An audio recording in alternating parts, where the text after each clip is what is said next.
Very close to death. Very close to death. He was nearly crushed in a collapse, but he's not even hurt.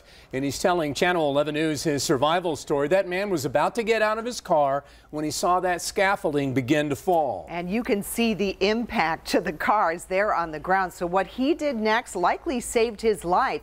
You heard about the accident this afternoon at Highland and Broad Street in East Liberty first here on 11. Channel 11's Rick Earl is there live. And Rick, it sounds cliche, but these drivers really are lucky to be alive. Man, Peggy, this is an incredible survival story. Let me set the scene for you. One car had just parked here along Highland Avenue. Another car was driving by when all of a sudden that scaffolding that was 2 stories up along this building came crashing to the ground. Take a look right through this construction fence. You can see that is all that's left of the scaffolding.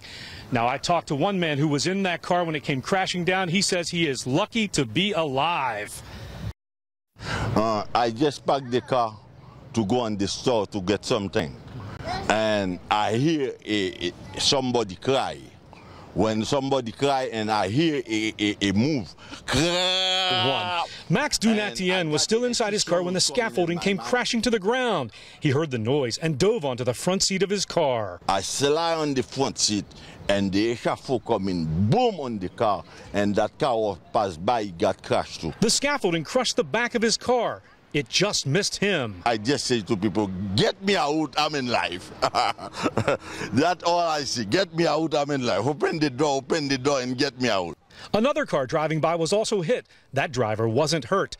2 workers on the scaffolding at the time working on a new hotel here suffered injuries to the neck and arm when they fell about 20 feet. Very fortunate. We're very fortunate that there were not more injuries or more severe injuries out of this incident. Building inspectors are now trying to figure out what went wrong, why the scaffolding collapsed. In the meantime, Dunatien, who came to Pittsburgh from Haiti 20 years ago, knows it could have been a lot worse. He suffered only a small cut on his hand. Yeah. You're a lucky man. Yeah, I'm lucky today. I passed close to death. Very close. Very lucky to be alive indeed. This is what the scaffolding is supposed to look like. You're looking at that long metal platform again. Another piece of scaffolding just like that was 2 stories up when something went terribly wrong here. I just spoke with federal investigators with OSHA. They tell me right now it's too early to tell what went wrong. Now, coming up at 6, you'll hear from a driver who got caught up in this because he made a wrong turn. That story coming up new at 6. That's the very latest. Reporting live in East Liberty, Rick Earl, Channel 11 News. Developing right now an investigation into how huge scaffolding at a construction site tumbled onto the street and onto cars below it. Any one of us could have been driving by in one of those cars in East Liberty at that time. And that's why Channel 11 started asking questions.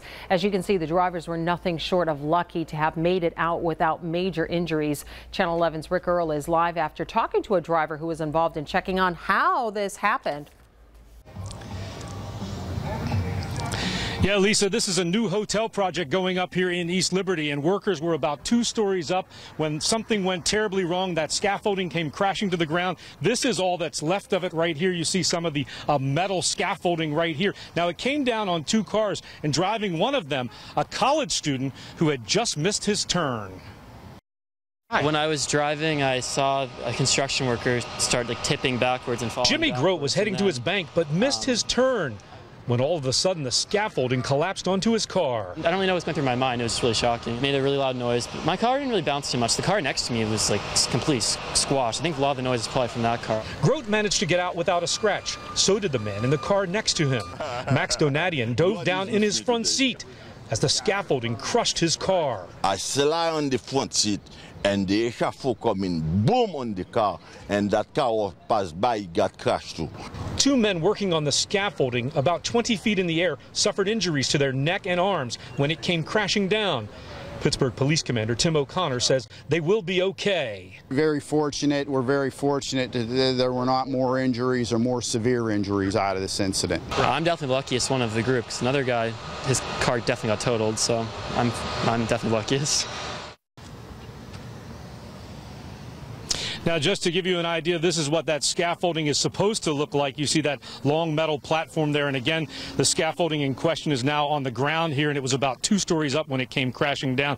Now, just about a half hour ago, I can tell you, federal investigators from the Occupational Safety and Health Administration arrived here on scene to begin an investigation. They will attempt to determine what went wrong here this afternoon. That is the very latest reporting live in East Liberty. Rick Earl, Channel 11 News.